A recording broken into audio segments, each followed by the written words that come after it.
আজ আমার ছবি আঁকার কোনো ইচ্ছা ছিল না, তাই ভেবেছিলাম তোমাদের আমার বাসার ক্যানভাসের সাথে পরিচয় করে দেব।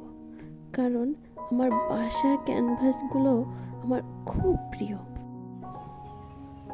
কিন্তু আমি না ভাবতে পারি নাই যে আমার বাসার ক্যানভাসগুলোকে আজ বৃষ্টি এসে এমন সুন্দরভাবে সাজাবে। কেমন যেন সব কিছু মুগ্ধতায় ছেয়ে গেছে। বৃষ্টির প্রতিটা ফোঁটা প্রত্যেকটা ফুলকে এত সুন্দর করে সাজিয়েছে যে বলা বাহুল্য।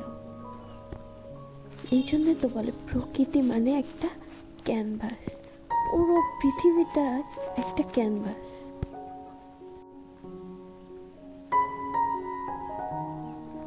আজ যে বৃষ্টি হয়ে আমার ভিডিওটাকে এত সুন্দর করে দিবে আমি কখনো ভাবতেই পারিনি।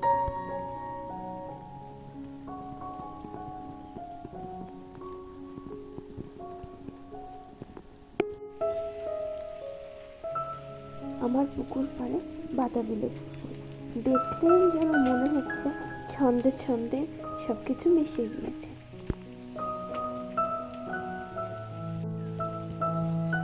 আমার হোম ক্যানভাস তোমাদের কেমন লেগেছে আমাকে কিন্তু জানাবে। আজ এখানেই থাক, আল্লাহ হাফেজ।